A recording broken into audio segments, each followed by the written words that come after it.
వీరు పుట్టపర్తి మమత గారు 3 డేస్ క్రితం మన దగ్గరికి వచ్చారు. చాలా అనారోగ్యంతో చాలా ఇబ్బందిగా వచ్చారు. అమ్మ అసలు ఏం జరిగింది? 3 రోజుల క్రితం వచ్చినప్పుడు అసలు మీరు చాలా అనారోగ్యంగా చాలా ఉన్నారు. ఇప్పుడు చూస్తే చక్కగా మెరిసిపోతూ ఉన్నారు. 3 రోజుల్లో ఇంత మంచిగా జరిగింది కదా, ఏం జరిగింది, ఎట్లా జరిగింది చెప్పమ్మా. నాకు ఇంతకుముందు నాకు థైరాయిడ్ ఆపరేషన్ అయ్యింది. సో నాకు అప్పుడు చెప్పారు అది బయాప్సీలో తెలిసింది క్యాన్సర్ అని చెప్పారు.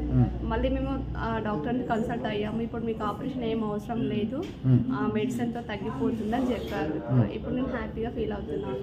ఈ 3 రోజుల్లోనే మీకు ఏమీ లేదని అన్ని రిజల్ట్స్ తెలిసిపోయినాయి. చక్కగా అన్ని మంచి జరుగుతున్నట్టు మీ కళ్ళలో కూడా నా నెగిటివ్ ఎనర్జీ అంతా వెళ్ళిపోయింది. నాకు అమ్మవారి రూపంలో వచ్చి నాకు ఒక బొట్టు పెట్టి నెగిటివ్ ఎనర్జీని తొలగించారు. నేను యాక్చువల్గా వీరికి ఇచ్చింది భద్రకాళి మంత్రం, చాలా చాలా పవర్ఫుల్ మంత్రము.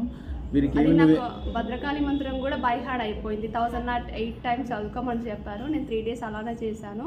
ఆఫ్టర్ దెన్ నేను 200 టైమ్స్ అలా నేను డైలీ ఎలా మూవ్ అయితే అలా నేను బై హార్డ్ చేస్తూనే ఉన్నాను. అది చదవడం వల్ల నా నుంచి నెగిటివ్ ఎనర్జీ పోతున్నట్టు, ఏదో తెలియని హ్యాపీ ఫీలింగ్ నాలో మూవ్ అవుతున్నట్టు అనిపించింది. నేను మొదటి నుంచి వీళ్ళకి అదే చెప్పాను, శుభం భూయాత్.